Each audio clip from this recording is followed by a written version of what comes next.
وعشان الخيوط أهم حاجة في التطريز، تعالوا نتكلم عن أنواعها ومميزاتها وكمان عيوبها. أولا خيط القطن، وده منه ومن أشهر أنواعه DMC والملونية، ويعتبر حجر الأساس في عالم التطريز، هو أساس التطريز أصلا. مميزاته كتيرة جدا، ومن أهمها إنه بتقدري تتحكمي في سماكة الخيط نفسه، وإنك تقدري تقسمي العدد الفتلات بتاعته. هو بيكون مكون من 6 فتلات. ركزي وانتي بتشتريه، لأن في نوع رخيص وشعبي شوية، وبيكون مفكوك من بعضه. لما بتكوني بتشتريه بيكون مفكوك. بنجيبه على الشكل دوت وبنلفه كده.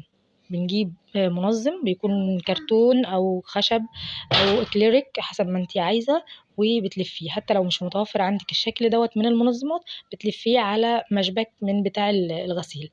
طيب اهم ميزة في الخيط دوت انه ما بيبهتش اللون بتاعه، وكمان انك تعرفي تتحكمي في عدد الفتلات بتاعته.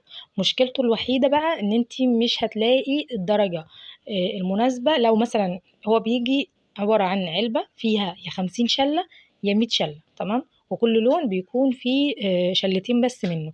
فانت لو الشلتين دولت خلصوا، او مثلا خلص جزء منهم وانت محتاجة كمية اكبر، للأسف مش هتعرفي انك توفري نفس اللون او نفس الدرجة تاني غير بصعوبة.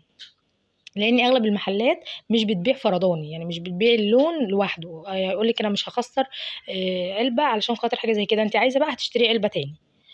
فهي المشكله في كده. العيب في عيب كمان ان العلبه بيكون فيها كام لون كده، هو مش كتير بصراحه، بس كام لون كده ما بيكونش لهم اي 30 لازمه. بيكونوا الوان فوسفوريه فاقعه مفعفعه كده، ما تعرفوش هم جايبينهم ليه ولا حاطينهم ليه اصلا. بتكون للاسف في العلبه زي تكمله يعني، وما بيكونش لهم لازمه. بس غير كده هو خيط ممتاز جدا جدا جدا. طيب أنا عندي منديل ومحتاجة فيه كمية خيط محترمة. إيه البديل الخيط ده اللي هو بمعنى صح خيط التعاون أو خيط الخياطة العادي. بتروحي وبيكون في منه درجات كتيرة، بختار اللون اللي انت عايزاه وبتشتغلي عليه. بتشتغلي عليه ازاي؟ هو فتلته رفيعة قوي، فانت هتجيبي البكرة وهتقطعي منها 6 فتلات على نفس الطول. طبعا 6 دي حسب رغبتك، يعني انت ممكن تستخدمي 3 2 و4، وحسب السمك اللي انت عايزة تطرزي بيه. تمام، هو زي سمك التاني.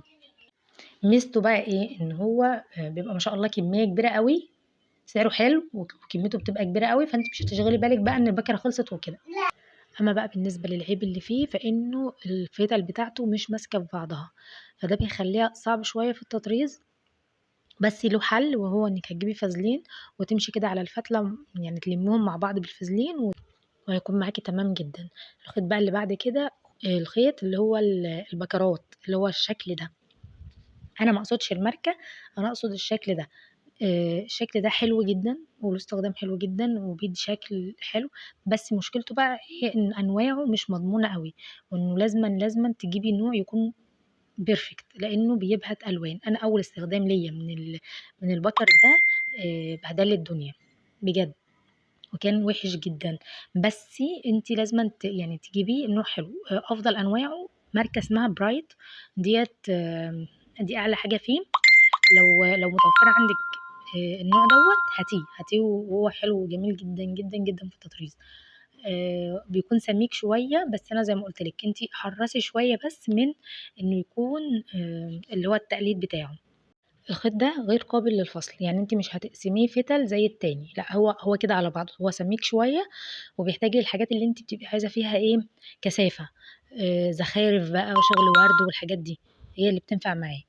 من الأفضل إنِّك تستخدميه على حاجات مسامها ضيّقة شوية زي الكتان مثلًا، يعني بتستخدميه في الكتان بيبقى جميل أوي.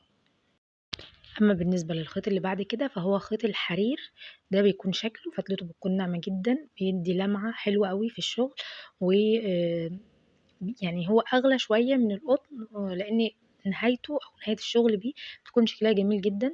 بس مشكلته حاجة واحدة بس، وهو إنه بيتلعبك بطريقة رهيبة. يعني انت محتاجة ان انت تكوني مركزة قوي قوي، لانه يقعد وانت بتسحبي الخيط. محتاجة ان انت تكوني مقصرة الفتلة مش مطولاها، وكمان بتشتغلي بالراحة بهدوء كده، لانه بيتشابك وبيتعقد منك على طول. الخيط ده اقرب حاجة له الشرشيب بتاعة الستارة، عارفين الشرشيب اللي بتبقى نازلة من الستارة، بتبقى ناعمة، بتبقى فتلتها بتلمع شوية كده.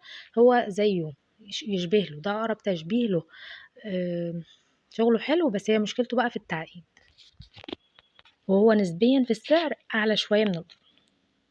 اما الخيط اللي بعد كده وهو يشبه له شويه صغيره وهو خيط السرمه، او خيط القش. الخيط ده عايز الحاجات اللي هي ايه، بتبقى راقيه قوي، اللي هي حاجات زخرفيه شويه. هو حلو جدا، بيدي لمعه وجامد. في منه انواع، في منه مش حلو بصراحه، اللي هو بيبقى الفتل بتاعته بتبقى فكه قوي من بعضها، وبيبقى صعب خالص في ان انت تمشي بيه. هو في تطريزه عموما في تطريز السيرما بالذات مش سهل خالص. هو محتاج برضو تركيز، ومحتاج ان انت تتأني شويتين ثلاثة كده وانت بتطرزي بيه، وانك تقصري الفتلة، تعملي معاه بالراحة، عشان لما الخيط بتاعه بيفك الدنيا خلاص كده، يعني بتلاقي ان انت بدأتي تزهقي من ان انت عمالة تظبطي في الخيط. بس شكلا هو جميل جدا، موجود منه اللونين دول، فضي وذهبي، واسمه سيرما قش. اهم حاجه وانت بتشتريه حاولي على قد ما تقدري ان النوع اللي انت هتجيبيه يكون كويس، ويكون خامته حلوه، مش تكون في باكيرات صغيره خالص كده تشبه الخياطه العادي. هي بتبقى فكه شويه، تمام. فانت لو عندك حاجه احسن، اللي هو الفتله بتاعته برمه شويه على نفسها، هيكون افضل كتير وهيسهل عليكي شويه في الشغل.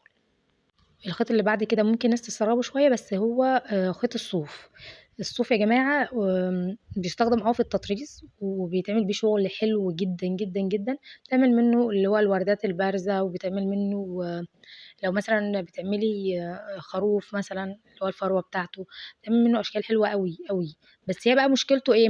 ان هو محتاج حاجات يعني ايه واسعة شوية، يعني تشتغلي على حاجات واسعة شوية، والإبرة بتاعته مش بتكون الإبرة الصغيرة بتاعة التطريز، لأ، في حاجة اسمها إبرة تنجيد. هنتكلم عن الإبر برضو، بس دلوقتي هي اسمها إبرة تنجيد، بتكون طويلة كده وكبيرة شوية، والفتحة بتاعتها بتكون كبيرة، مناسبة إن الخيوط السميكة دي تدخل فيها.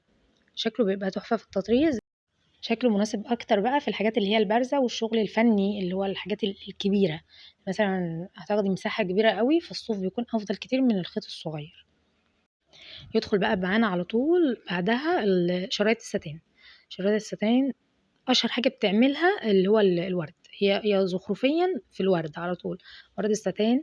وبيتعمل من مقاسين، المقاس الوسط والمقاس الكبير. المقاسين دول هم الاشهر في الاستخدام. الرفيع مش قوي، لان انت مش هتعرفي تشكلي بيه جامد. الرفيع بيستخدم في البتلات بتاعه اللي هي الفرع، بتاعة الفرع، بتعملي بيه الفرع وورقة الشجر بتاعة الوردة. لكن الورد نفسه لأ، بيتعمل يا إما الشكل ده، يا إما الأسمك منه اللي هو ده. وفي جزء من الورد طبعا بتعمليه بره، وبعدين ترجعي تحطيه على الطارة وتمشي عليه. برضو بيحتاج نفس الإبرة السميكة اللي هي الكبيرة اللي اتكلمنا عنها في الصوف، بيحتاج زيها. ومن الأفضل إن انت تستخدميه على القماش اللي مسامه بتكون واسعة، علشان تعرفي تتعاملي معاه بسهولة، لأنه مش كل الأقمشة بتبقى سهل إن أنتِ تدخّلي السُمك ده كلّه فيها. حاجة بقى تشبه له أوي الأورجانزا، نفس الفكرة بالضبط، بس ده على شفاف كده وبيدّي شكل تحفة، تحفة، تحفة برضه. حتى ألوانه أصلًا مغرية كده وشكلها جميل، بس زي ما قُلت إن هي دي أعمال زخرفية مش بنستخدمها على طول، بنستخدمها بس في حاجات معيّنة، يعني أنتِ هتعملي زي لوحات هتتعلق وكده، مش التطريز العادي بتاعنا.